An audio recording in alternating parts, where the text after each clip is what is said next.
And that's where the functional training, I think, is like the creme de la creme. The most selfish thing you could do is taking someone else's view of you or what they say, even if it's like the most hurtful, negative thing, you take that personal. Create a 500-year goal.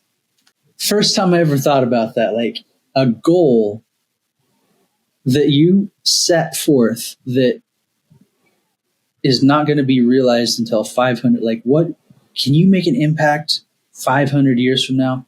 Like, you look at a baby's foot, right? It's like this. Those toes are spread out like that. And then we're wearing shoes, and then high heels and pointed shoes, you know? It's like, how are we going to have any connection with the earth and balance and movement like that? All right. Thank you, Michael, for joining the JCS show. This is my podcast, and really the reason I started this podcast is to give myself the opportunity to reach out to really cool people doing cool things. I've followed your Instagram account. It's called E3 Elite Performance, and it's really cool. You do a lot of creative things. It's all functional. I'm a trainer, and I'm working on building out my own programs. I've drawn a lot of inspiration from you, and so I reached out to you. I wanted to have this conversation. The way this podcast works is it's all values based. So I don't only talk to fitness professionals, but that is my primary interest. So a lot of the calls have been that way. But I'm going to kind of go in two directions on this call. I want to understand your values as a trainer, as a coach, and an athlete. So like, what types of movements are you doing? And then like under that, like, why are you doing those? Why do you think that type of programming is important? And then I also want to touch a little bit on your business. I'm trying to grow my own business. You've done very well with your online. You've grown your Instagram account pretty well, and so I just want to understand a little bit how you manage that and how you balance the business, and then maintaining the quality of the training that you're doing as well. Absolutely. So yeah. Thanks for coming on, and let's just dive right into the middle. So, explain to me E3 Elite Performance. How did you come up with that as your brand, and what does that mean to you? Sure. Well, that's the cornerstone and the nucleus of everything. So a good friend of mine and I came up with E3. So we wanted an accountability group for just being men, like being the most superior men we could be, and not superior as better than, but better than our previous self, right? So E3 stands for the evolution of body, mind, and soul. That's the E3. And we named the Facebook group E3. That was where we put all of our documents and all of the stuff. And then I started my own personal training business, and I asked him, I was like, would you be cool if we called the business E3? And he's like, it should be that. And it spun from there. And it transformed from body, mind, and soul, which is very saturated. You see it in every spa, every yoga studio, and there's power to it, but I changed it to function, mindset, and purpose. And for me, that gives it a little bit more of a direction, right? Because soul, that might turn some people off depending on your particular beliefs, but everyone could latch on to purpose. Everyone knows like what purpose is, and that it's like that last necessity in life. If you look at a bunch of basic human needs, the last one is purpose. Tony Robbins calls it contribution. Maslow refers to it as self-actualization. But for me, it's in every aspect of life, and it's a way for me to lead by example. Like I want to and try to embody that in my own life, not just coach it, but embody that. And so the function aspect is, of course, movement. That's the exercise. That's the functionality of the human body. And then mindset goes into our habits, our discipline, how we show up when it's hard. There's a lot of powerful minds that say motivation is bullshit. And what that means is we all show up when we're motivated, but we all know that we're not motivated all the time. And so that mindset and putting that strong mindset in place and putting reps into cultivating a strong mindset helps us show up when we don't want to. And that's the discipline action. And then purpose, that's something outside of yourself. So that's better relationships. That's giving back to the community. That's having compassion. That's legacy. It's just something bigger than yourself, giving back to the world. And so Super that's cool. E3. And then on your individual level, is that what purpose is to you? Are you trying to make an impact, give back? Is that like your primary motivation in launching this brand, going down this route? 1000%. 1000%. And I feel so blessed to definitively know that this is my purpose. You know, I coach a lot of individuals. I talk to a lot of individuals that are lost and have yet to find a true, like, definite purpose. And so I feel so lucky that I have a purpose, and it's helping people. It's helping to better the world. And also it's saving lives. Like, I can't deny that I'm not a doctor, you know, I'm not a surgeon, but you can't deny that fitness saves lives. It prolongs your lifespan. It can remove and decrease hypertension. It can help with almost every disease out there. And so I'm not ashamed to say that fitness is an absolute necessity for every single human being, or it should be, you know? And so, yes, it's Yeah, definitely my driving force. interesting. And so I've been a trainer for 2 years now, and I bounced around between college and the last 2 years when I started being a trainer, kind of searching for my purpose. Mm-hmm.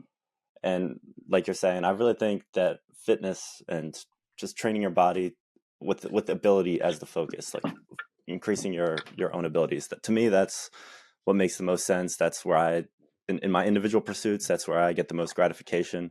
And then as a trainer, that's where I feel like I can really offer a lot more value than I ever have at other places in my life. So when for you was it that you kind of set this as your purpose, or how long has this been your purpose, and what was your process to ending up where this is the purpose that you're pursuing? Sure. I started because of athletics. So I started working out to enhance performance. And so my first personal training gig was, I lucked out, man. It was at a sports performance facility. And then the opposite side of the facility was a physical therapy unit. So as like an 18-year-old trainer, I was working with high class athletes in sports performance and youth athletes. And then I was interning and working hand in hand with physical therapists. So I got two really scientific approaches to fitness. So in my mind, in my focus, I was like, I want to be a better basketball player and I want to look good. And then sports performance. And so that's when I got introduced to the importance of learning the science behind the human body and kinesiology and biomechanics and physiology. And then the physical therapy portion and the occupational therapy portion taught me that, like, it's not always going to be athletes that you work with. You know, it's the general public that needs it the most, you know? And so I'm just very fortunate that that was my start. And that's kind of been my focus the whole way, is I want to move well. I'll always be an athlete. So that's why my training is very functional, because it's natural to me. And without knowing it, I just felt that it was the best bang for the buck, right? Like, we can be strong and we can build muscle, but if we can't move, what's the point? And so I would always gravitate towards really functional, rotational type single joint movements in my training and how I train my clients. And you got to keep them engaged. And so when they're doing, you know, everyone needs to squat, bench, all like the typical movements, of course, you know, depending on the individual. But if you can keep it fun, and you make them feel athletic, and you make them reignite something or do something that they haven't normally been able to do on an athletic plane, that's when they love it, you know? Yeah, absolutely. I found that myself. I'm also like really focused on the functional, and I find that my clients like really enjoy that. And I think it's because there's more novelty. You know, it's if you're doing like a more traditional bodybuilding type of programming rather than functional programming, it's going to be a lot of the same movements, and you just kind of overload the weight and reps over time. Um, Whereas I describe, at least with myself, like my training, I overload complexity. So Mm, as you get better at mm. mastering certain movements, you add layers of complexity, whether that's a little bit of weight or you change the angle a little bit to make it more difficult to stabilize and stuff like that. Um, I so yeah, like that's that. kind of, I like that a yeah, lot. It's a good way to put that because it's progressive overload, but you're progressively, how did you word that? Complexity? You're overloading yeah, progressive overloading the complexity. complexity. That's good stuff. Yeah, That's good stuff. yeah, Yeah, man. that's kind So of the way I've explained it.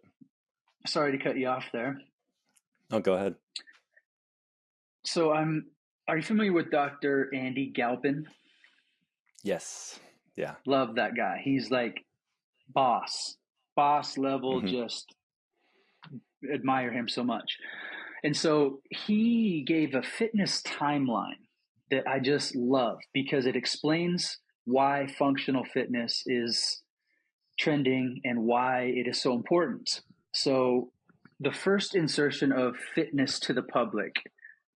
Now I'm not quoting him, and this is my shortened overview. But the first insertion of fitness to the public was not too long ago, like 100 years ago ish, and it was running, right? It was endurance training. It was the Tour de France, it was the Olympics, and it was generally endurance training. And then that's when we started studying the human body and what fitness can actually do, right? So you look back at it in like Eugene Sandow and those old school bodybuilders, it was kind of a novelty. It was almost like a circus performance because it was like a freak show almost. It was just weird. And so when endurance training got into the mainstream, all of a sudden it became really obvious that it was lacking strength. We needed strength. We need muscles, right? And then we all know Arnold Schwarzenegger. All of a sudden, Hmm. then strength training and bodybuilding and building muscles became mainstream. And so, where endurance lacked strength, fast forward, that bodybuilding and that strength training lacked function, right? Because then all like, what are we doing? Are we just building these muscles and not moving? And then insert CrossFit, there's the function, right? And so we transform from endurance, and now we know we need strength, and now we know we need function. And then where CrossFit hit a wall was quality. People were getting injured because you have a soccer mom that, this one example, a soccer mom that Googles fitness and she finds a CrossFit gym and she's like, oh, I've heard of CrossFit. And then she gets thrown into these complex movements like snatches and overhead squats without any proper coaching. And I'm not knocking CrossFit, but you can't deny that there's a lot of injuries that come with that. And so it became about the time in your score, right? Rather than quality, it's like how quickly can I finish this workout? How many reps can I do and really push myself? And there's a place for that, but there was quality lacking. And so us inserting and really latching onto this functional training, we know that we need endurance, we know that we need muscle mass, we know that we need function, and most importantly, do no harm. We need to be safe. And that's where the functional training, I think, is like the creme de la creme, you know? Hmm.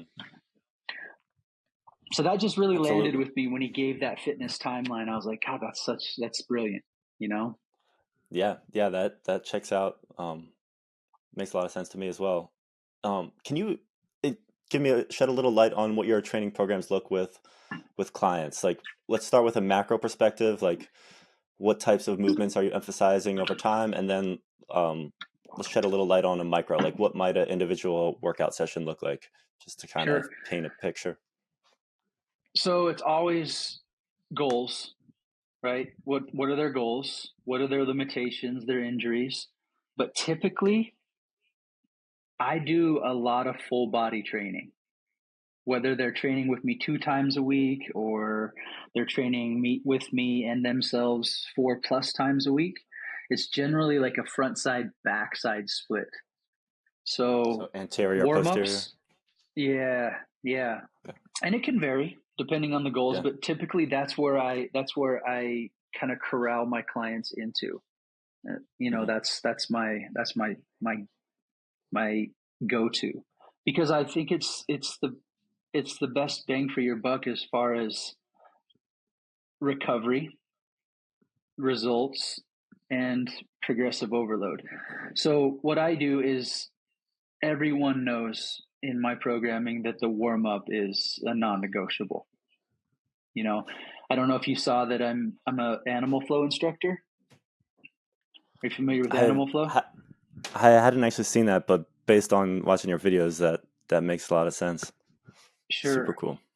And that opened my eyes big time to movement training and the value of ground-based movement training. And so a perfect example for a warm-up would be ground-based mobility and movement, priming the central nervous system, like no ifs, ands, or buts. That's just the way it is. And then say we're doing a front side workout.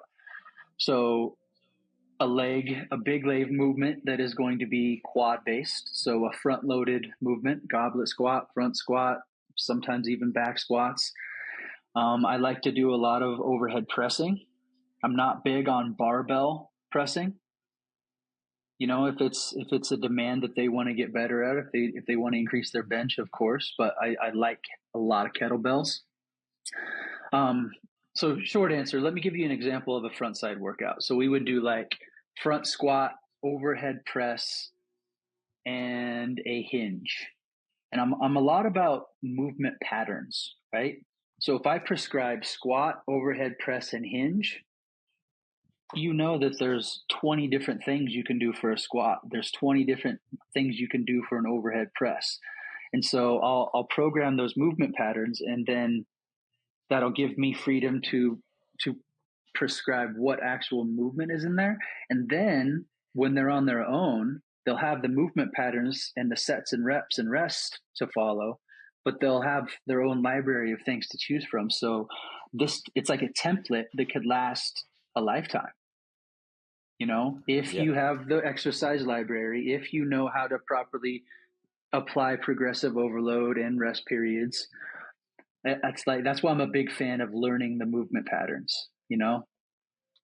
Yeah, I have a Excel spreadsheet that I kind of use as my personal exercise library, and it's all arranged by movement patterns. The ones I use are squat and hinge for the lower body, push and pull for the upper body, and then I add rotation and grip.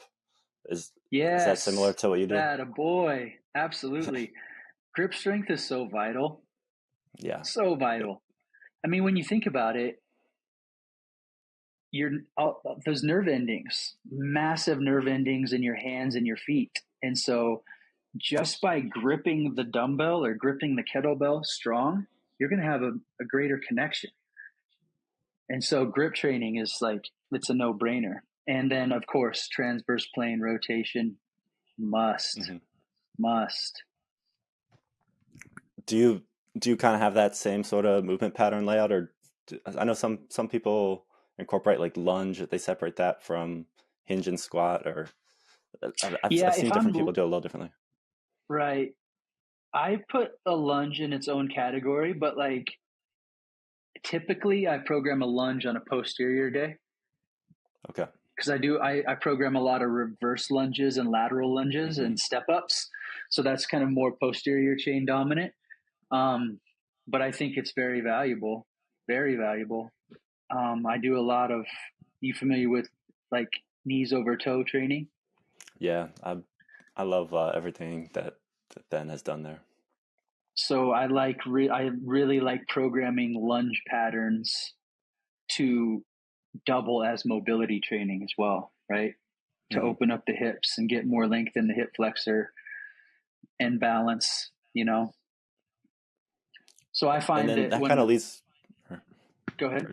Or finish up, or you can finish what you're saying there. I was just the continuation of what Okay. we were saying.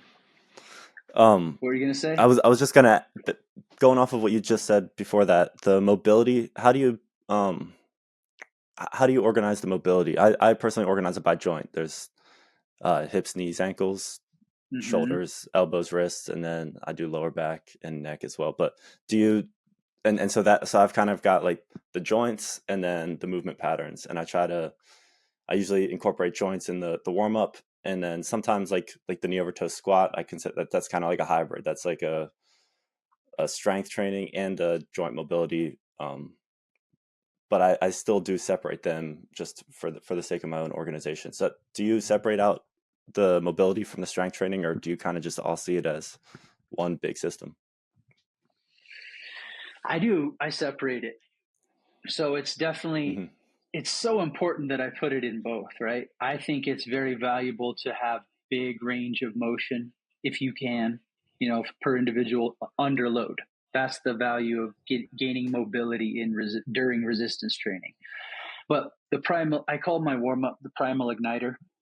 I just love the way that I sounds, love it. Yeah, that's awesome. Um, and so there's a lot of like dynamic mobility involved in that. So perfect example, that would be joint mobilization first. I start from the ground up. So think 20 to 30 seconds. So ankles, knees, hips, spine, shoulders, neck. And that's just joint mobilization. And then if you're not familiar with this, I would definitely get familiar with this. It's referred to as the lunge matrix. I don't So know. you hit three planes of motion in a lunge pattern. And so you go sagittal plane. So we're doing a lunge with a forward fold, step back, lunge, open up. And so you're working in the sagittal plane, right? And then you do a lateral lunge and we open up from the side. And you move into the opposite side lateral lunge. And then you go transverse plane, step back to a 45 and go into rotation. And it's just Okay. the the present of all presents, because it could be a warm up. If you're sitting at your desk all day, take 3 minutes, do the lunge matrix. If you just want a mild decompression after a strength training, do the lunge matrix. But that was such a useful thing to add to the toolbox, was that lunge matrix. And so joint mobilization, and then I go into more like what are the joints actually doing? So when you think about shoulder flexion, it could be a dead hang, or in animal flow, we refer to it as a crab reach, which is in like a back bend realm, right? And then a scorpion reach is where we're taking the hip flexor to end range. And a wave unload looks like an upward facing dog into a downward facing dog. So I think of like the joint mobilization as like micro, right? Because we're isolating the joints. And then when we go into full body mobilization, which is like the yoga, the animal flow, the dynamic mobility, you get into full body mobilization. And then you're primed. Yeah, that makes a lot of sense to me. I don't want to dive all the way down this rabbit hole, but I'm curious to learn a little bit more about the animal flow. Can you explain just from a broad perspective, like how does Yeah, that system work? And then what was your like, if I was interested in learning that as a trainer, what processes, resources would you recommend? absolutely. So elevator pitch, animal flow is a ground based movement system designed to increase the connection and communication of the human animal. So that's where the animal comes in animal flow, right? I mean, we name a lot of the movements after animals: ape, beast, crab, scorpion, crocodile. Obviously, those are animals, but the animal in flow is referring to the human animal. And so, having that connection with the ground with your hands changes everything, because it forces presence to be inside the body. And that was one thing that I really loved about ground based movement. And it's why I'll always do it, is we just live in this external world. Even us having a better understanding of how to move our body and programming, we come into the gym for our own workouts and we're thinking about so many external forces, our phone, relationships, whatever. And we jump on the elliptical, get our heart rate up, and then we start lifting external objects. Even though we're exercising, even though we're getting a workout in, we could still stay external for that whole workout. But by getting on the ground, going through these subtle movements, feeling our body work against gravity and having that feedback on the ground, you're almost forced to be present. And then there's a spiritual aspect to that. Like that's the goal in yoga is presence, and so I love that aspect of it. And then as far as getting into animal flow, I can teach you for sure. But if you do want to get certified, you just go to one of the workshops. And so you'd go to animalflow.com and check out the workshops for that.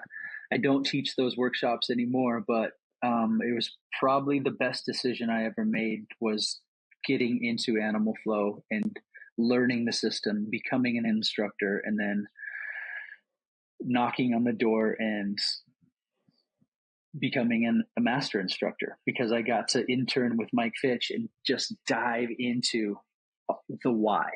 The why in animal flow is so important. It's like, why are we teaching this? Why are we doing this? What's going on here? And that directly reverberated and echoed into me as a coach. Like, I can better explain myself why I'm having you do this, So if you're interested in that, you won't regret it. You won't Yeah, regret I'm it. I'm definitely interested. I've already incorporated it in my own training and some of the training I do with clients, but I don't really have a system for it. But I love bear crawls. I do jujitsu, so I try to. Yes. There's a lot of like just kind of awkward movements that you do on the ground, but I try to mimic some of that and build off of it. Um, and what you brought up, the presence, that really resonated with me. And I'm curious, in your opinion or in your experience, um, we've kind of talked about like the presence and the spiritual value of that, but from a purely physical standpoint, like, do you think that like what do you think your body adapts faster relative to how present you are in your training? Do you think there's something to that? For sure. So old school thought is it's just referred to as mind muscle connection, right? Hmm. So you're actually putting an intention behind the lift. Now, if you have a grasp of the human body and anatomy, you can even picture the muscle working. Arnold used to say he would picture his muscles like rocks turning into mountains. That mind muscle connection was next level with him. And there's so many things that can be proven scientifically within the body, right? Like how quickly a muscle can fire and the connection between the neurons and like the motor unit and all that. But every single person in the fitness industry knows that mind muscle connection is real. It just can't be measured scientifically yet. Hmm. But I mean, how could it not, for you to be in the moment? Whether Yeah.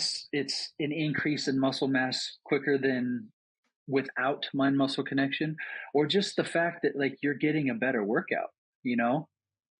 It's like in every aspect of life, if you are present and you're giving your full attention, you're going to get more out of that moment. Like with your girlfriend or your boyfriend, if you're on your phone on a date, it's disrespectful and you're not going to you're not present in that moment. If I'm thinking about what I have to do next instead of being fully present with you, I'm disrespecting you and we're not going to get the most out of this connection. And so I think that it should be the same way with your workout, because it's your body. You only get one. It's like, if we only have an hour, why not get the most out of it? Right. And so it's quality. It's increasing the quality of your time in the gym, that presence. Yeah. Yeah, I really like that term quality. It's, there's a book, Zen and the Art of Motorcycle Maintenance. I don't know if you know that book, but it's not a fitness book, but it's basically a long rant on the true meaning of quality. But that ever Love since I it. read that book, I became obsessed with that idea. What did you say it was called? Zen and the Art of Motorcycle Maintenance. It's kind of an out there book. It's really good. It's highly regarded, but it's a pretty wild book. It's modern philosophy. Love it. But yeah, it's like a philosophy professor who became a technical writer, and then he went back and wrote about. He just basically took a whole book to define the concept of quality. But and I I think that love just carries philosophy, over to what we're man. talking about. Yeah, Absolutely. It's whole man. Like in yeah, Greek philosophy, whole man, right? It's a hmm shame if we don't take our body to the peak of its physical performance. It's a shame if we don't learn how to articulate ourselves and become highly intelligent. And it's a shame if we don't have compassion and love and have an appreciation for art and beauty. You know, it's like outside looking in, we're just meatheads, but the whole man, like it's deeper than that, and that's what E3 is. It's like it starts with the body, you know, that's our vessel, that's how we show up and navigate this world, but there's there's so much to the Stoic philosophy that resonates with me. It's like always learning, sharpening our thoughts, and not being affected by judgment and not judging people. You know, hmm it's all flow. It's all yeah, flow. 100%. Um, One kind of aside that I wanted to ask you about, you've mentioned the hands, the connection with your hands in the ground, Mm-hmm. and your animal flow. I'm curious about the feet, and I'm pretty sure the first time one of your reels popped up on my Instagram, that was how I found you. That's the first thing I noticed is your barefoot shoes. I'm obsessed with barefoot shoes Mm-hmm. myself, and it really changed. Like I had prescription orthotics for years before I went the barefoot route, and You it cut changed out my there for a life. And second, so I'm brother. You curious still for there? you. Oh yeah. Um, You're back. I'll You're back. go back a sec. So I was just saying for myself, I had prescription orthotics. I had really bad feet. The support kept getting more and more every time I needed a new prescription. My feet would get weaker, I'd get a bigger support. Feet get weaker, and that was the pattern. Mm-hmm. And then at some point, I was in my early 20s. I was like, this is not working. I'm just gonna get no support and see what happens. Um, and so, yeah, it's been a huge game changer for me. I feel much more free, much more athletic, um, much more present, tied into our conversation. But I'm curious for Totally. you, did you when did you switch to the barefoot shoes, or have you always had them? And then do you have preferences and brands and stuff like that? Yeah. Great question. Cause that's like, I mean, it, it's exactly the same, but opposite. So when you look at a baby's foot, right? It's like this. Those hmm toes are spread out like that.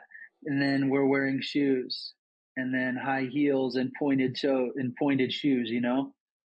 It's like, how are we going to have any connection with the earth and balance and movement like that?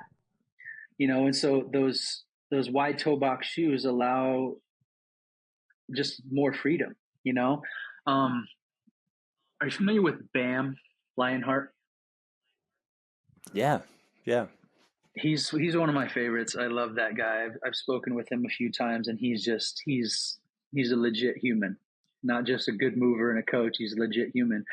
And he was giving this lecture about what would it feel like if you tried to navigate your day with mittens. So Yeah. he's talking about like the dangers of always wearing socks, of always wearing shoes. We need to like go barefoot. And what really opened my eyes to that was animal flow, because in our in our in animal flow, you're encouraged to always do it barefoot, right? And so when I started filming a lot for animal flow, I couldn't wear shoes. And I didn't want to, but like you just can't. Like it's not allowed as an instructor because that's not the human animal. The human animal is barefoot. And I struggled. Like my feet weren't strong enough. I didn't have the dexterity. And I'm like, holy shit, I didn't even realize that I need to put priority on my foot health. And so that's when I made the move to barefoot shoes and barefoot training, because all of a sudden it became aware to me that I had some major imbalances as far as like my foot health and my foot dexterity. And then you go down the rabbit hole of the nerve endings, and it's like it starts in the foot, right? Oh, I have a bad hip and a bad knee. Well, what's your foot health like? You know, and so if you get those feet on point, it can eradicate all the problems going up the chain. Yeah. That's been my experience. I always had knee and hip issues, and I feel better. Um, Everything above my feet feels better since I made the switch. Um, Awesome. there's this concept I think of in functional training of transference, where like every exercise I think has a transference value. Where and the example I always use is like a Smith machine squat versus a Bulgarian squat. You know, it's relatively similar. Movement patterns are a little bit different, but if you get really good at Bulgarian squats, your Smith machine squat is going to go up by like it's going to improve by a similar percentage. Whereas if you get really good at the Smith machine squat, it's not necessarily going to transfer to the less stable squat, the Bulgarian squat. And the reason I bring that up, and we kind of were talking about it earlier with the grip, but I really think that foot training and hand training, grip training, that's among the highest transference value exercises that you can do because it helps with everything. If your grip gets better, you're better at deadlifts, you're better at everything, anything where you're holding weight, even calisthenics where you're just holding your body. So you're so right, bro. So in the biomolecular athlete, Andy Galpin gives 9 adaptations, right? So it's like strength, speed, power, explosivity, endurance, muscular endurance, all that. But he was asked to give a zero cost way to test all of those adaptations for yourself if you don't have a science lab and a university to test it. So guess what his choice is for testing strength? is it Dead a hang. grip strength? Yeah. Grip strength. Yeah. And I'm just like, that says a lot. It's not a deadlift. I mean, you can test it. You could test any movement. But he was like, as far as like the tell all, grip strength. And that was very loud to me. I'm like, God, that is so interesting that it's like your grip strength tells a lot about your overall strength. Because when you think about it, most people don't even want to try to hang from a pull-up bar, let alone do pull-ups. And I'm like, every single one of my classes, if it's a strength class, they know we're doing pull-ups or we're getting used to hanging from the bar just because of the grip and the benefit that it has on the shoulder joint. You know, like increasing shoulder health. So that grip strength, you're so on point with that. And you go back to the old school Bruce Lee training, he was all about grip strength. All the like really functional athletes, it's all about grip strength. Yeah, especially in weight class sports, you know, where pound for pound strength matters. Grip strength is super crucial. Totally. And it's survival, right? Like you're not an athlete, you're not an Olympic athlete, you're just a dad with his kids in the woods. Can you survive? Can you hang from a cliff? Can you pull can you have the grip strength to save your kid?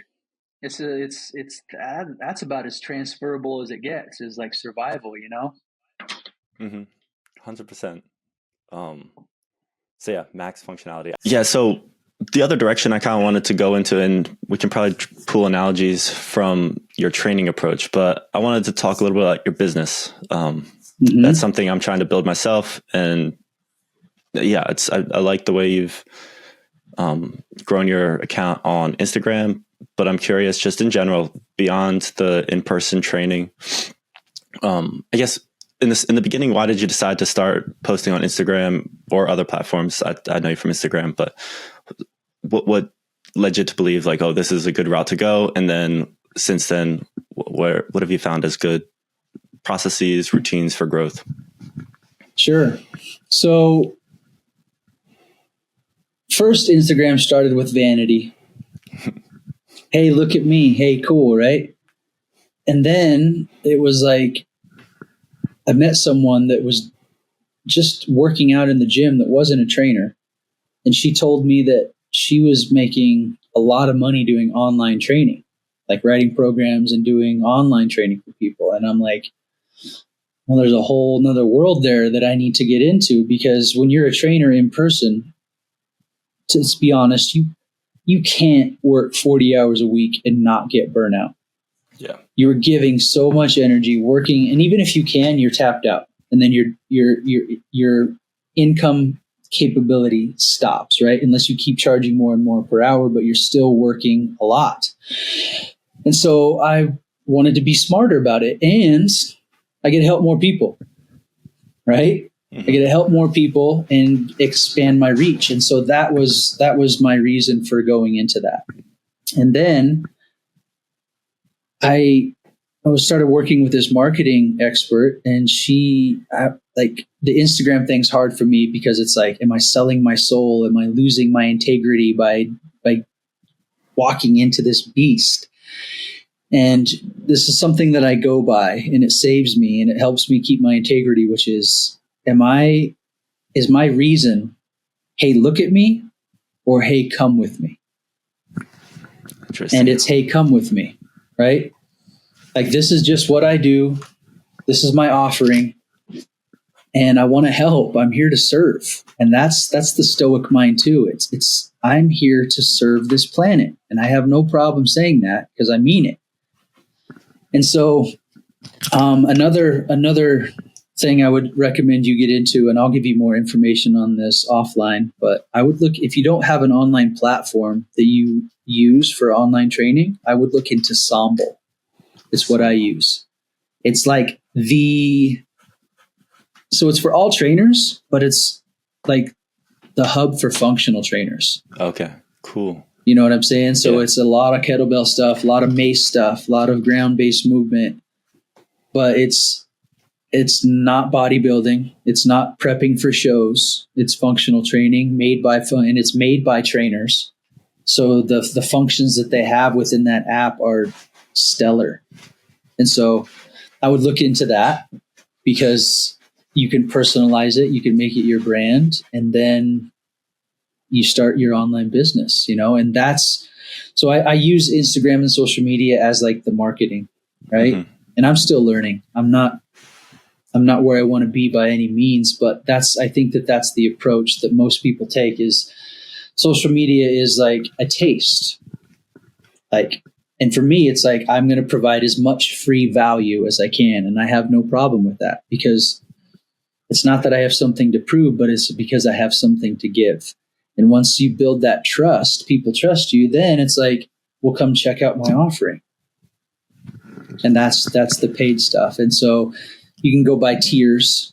So you have like a small R offering, like a membership. And then what I really want people to latch onto is me building customized programs for them. Right. And so it's like the in-person touch, to where it's like, I learn a lot about you, your goals, what you need, and then I customize and tailor something for you, and we evolve together. Yeah, that sounds And then really cool. I can insert, we can insert the human element. It's like, well, where are your emotions at? Where are your energy levels at with like your relationships? Have you thought about where you want to be in 10 years financially, relationship wise? Like, are you happy? So it's a way for me to go deep and use this device, this laptop, and still stay connected as humans. So I keep going back to that, but I think that you understand that that's a big theme for me, is the human element. Yeah, and that's really that's the core question on the show, is what are your values in the context of your story? And it's almost always on these conversations, like, you see the same themes come up for people. And yeah, that's definitely the one for you, is providing value. And it's cool. I love being a trainer. It's 2 years in. I'm like it more than anything else I've done. And I've thought about going into a more specialized area of physical therapy, chiropractor, something like that. But I like being a trainer for some of the reasons you just listed. Like, you're not confounded by like what insurance covers. So you can start getting into what do you want to be at financially in 10 years, which isn't unrelated to what we're doing in the gym today, like totally. It all goes together. And And I couldn't really get behind the idea of like compartmentalizing, separating the personal stuff from the physical stuff. To me, it's always kind of just been one thing. The physical inputs that we're doing in the gym, it just carries over into all other facets of life. It does, man. 1000%. Like, I'd like to know the ratio of, like, let's say 100 successful people, and success could be measured in multiple ways. But let's just say a broad stroke of successful people. I guarantee you, like 8 out of 10 of them have a fitness routine. Yeah. It's just hand in hand. Success in life, most people, like, they know the importance of working out. It's just what it is. Like, you see, I can't remember who said this, but it was like, when I see a fit man, I see someone that has discipline, that has the ability to delay gratification. I see someone that has self-respect. I see someone that has the future in mind, that is working towards something. It just says a lot, like, just by seeing a fit person, you know? What was I going to say? You brought up something, and I was going to lean into this. Oh, so you're talking about, like, maybe going into a more specialized route, like a chiropractor or a therapist. For a business standpoint, I would say use them as your network, right? So it says a lot about your confidence when you can be like, I got guys, I got women, I got a team. You need a chiropractor? This is my go-to. You need a massage therapist? This is my go-to.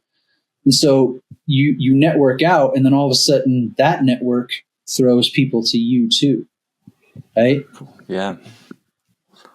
So makes a lot of sense. I mean, if you want to do a chiropractor gig, by all means, like, keep deepening that toolbox. But if you want to stay the personal trainer route, then you just start meeting and introducing yourself to people that can serve you, you know?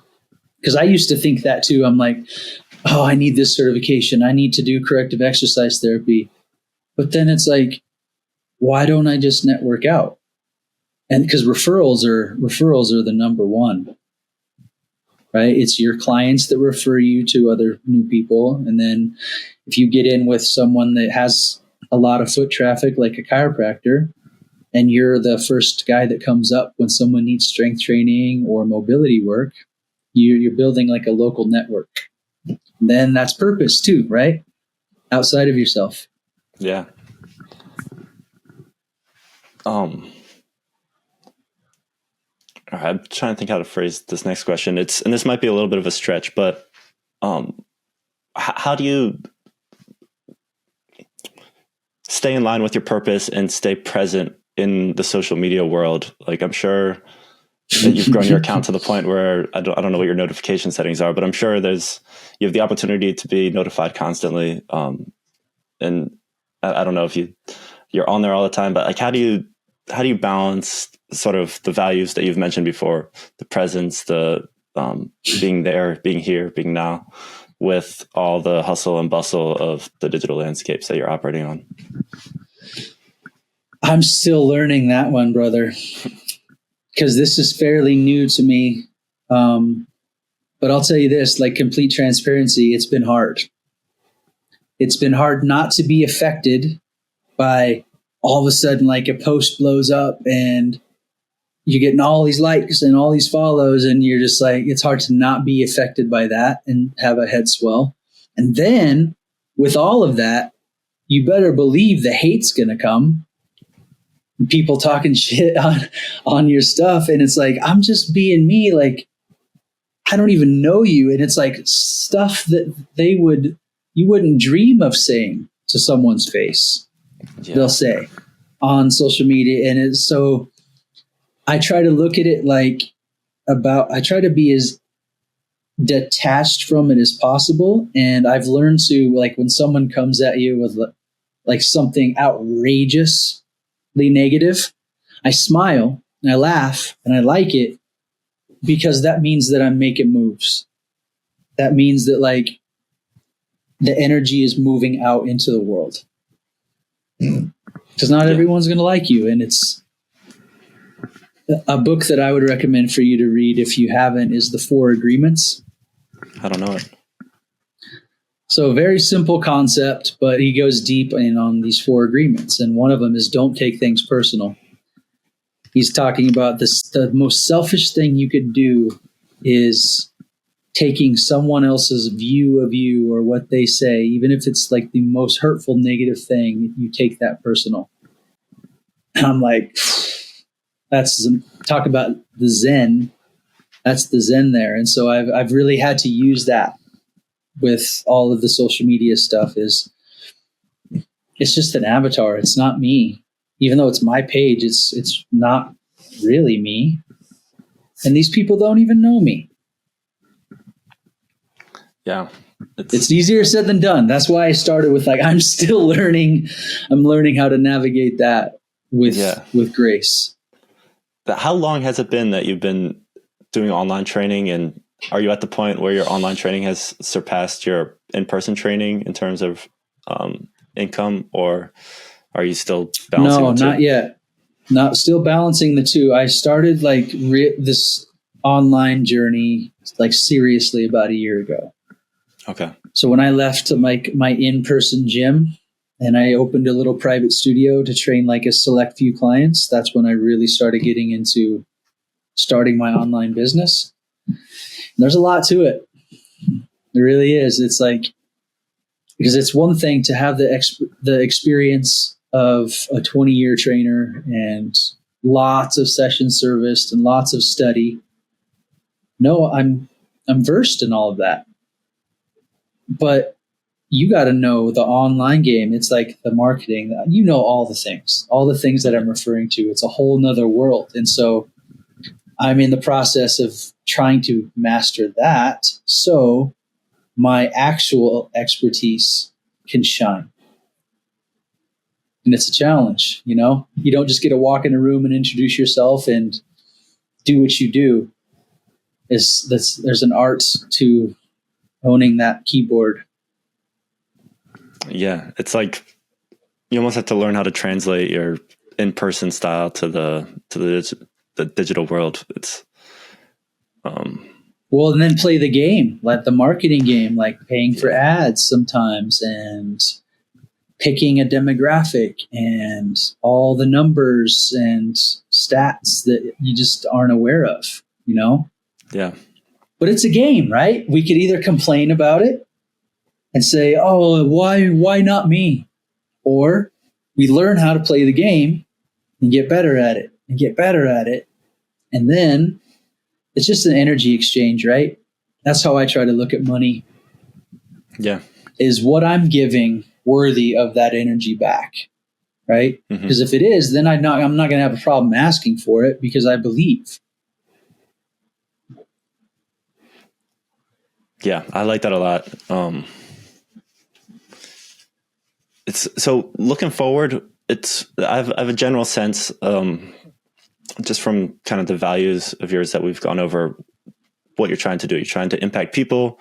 You're trying to put out valuable energy. Do you have a vision for like what that looks like exactly? Do you want to be a full-time online trainer? Do you want to be like a fitness star with a brand and then have programs like, or are you just sort of open-endedly moving in this online route and creating content with the hopes that you're going to provide value, and you're kind of analyzing to see what value that's going out is being well received and you're following those threads? So do you have a specific path that you're going for, or are you just feeling it out as you go?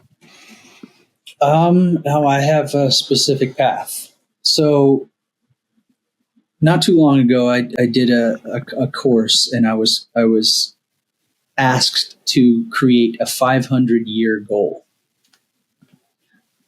So think about that.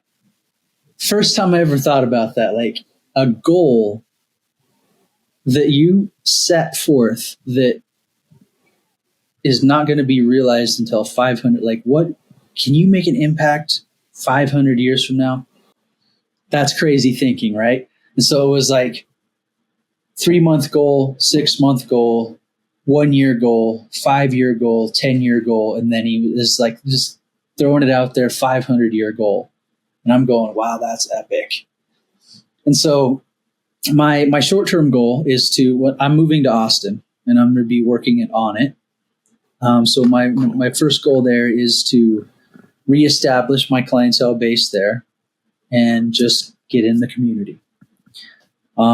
Continue my online training and continue the building of that business so I can get to a point where, because if you're not training, you're not making money. Yeah. So with the online training, we can still make money from our laptop in Peru, Mm-hmm. So that's where I want to get my online business so I can travel and teach and do workshops. So I'm always going to be doing in-person stuff, whether that's workshops or coaching every now and then. But the online training is going to allow me to travel and set up workshops, maybe retreats. That's a lot of work doing retreats, but I want to teach all over the world, and I'm in the process of, I don't think that I want to like build a system like the E3 system, but I'm streamlining my offering as far as like, this is what my unique mechanism. And it's going to be a combination of functional training, animal flow and ground-based movement, yoga for sure. And then that's where we start implementing like the spiritual side and the human element. And I'm calling it the human hybrid. Cool. You've got your so branding. Stay tuned cool. for that. Yeah. Yeah. I really like that. It's cool. I really appreciate what you're doing. Just the training alone is super interesting for me and giving me ideas, but just the whole direction you're going in, I find inspiring, and it's along a lot of similar lines that I'm trying to go in. So I really appreciate you kind of sharing your thoughts from where I want to be and on the path to something along the lines of where I want to be going eventually too. Super cool. Well, I see a light in you, brother. Thank you. And the fact that you're, like this is what you're doing, you're passionate about it. And I don't know if like there's an underlying like agenda behind the podcast of like you reaching out to people you want to learn from, which, I mean, why not? And so just the fact that you're seeking, I don't know how old you are, but you said you've only been training 2 years. And so the fact that you're like in it and seeking and trying to learn, man, good for you. And I'm here to support and help you in any way. Yeah, I appreciate that. I'm for the record, I'm 27, and the reason I do the podcast, I was working with a kind of like a marketing agency. But it wasn't exactly that, but it doesn't really matter.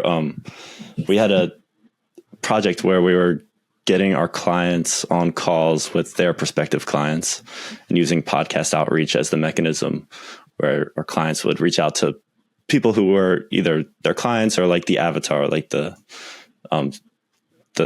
core group that they were trying to market to. And then they would say, hey, you want to come on my podcast? And that would kind of give them a platform to talk. But I just saw all these people hopping on calls as podcasts where if they said, hey, you want to hear about my product for an hour, no one would jump on the call. But when you say, hey, you want to discuss things on a podcast, people immediately jumped on. And so I just saw that for myself and I was like, hey, interesting. It's pretty cool. It's a way that I can reach out to really cool people like you and have this conversation that we're having right now without, if I reached out to you and said, hey, I would like to chat for an hour, I'm looking for mentors. Like you seem like a cool guy.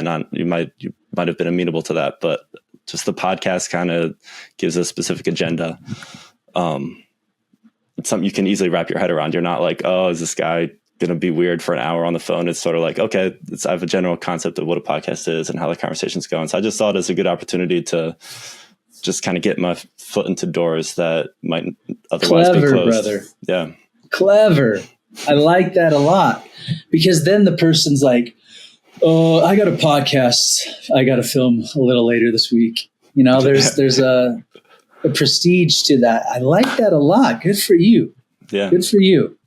And I recommend, I mean, as trainers, sorry, go ahead. I was going to say, I recommend, like, I've had a lot of success just in learning new things through the podcast, but just in having this conversation, like, you've got a great way of presenting, and you're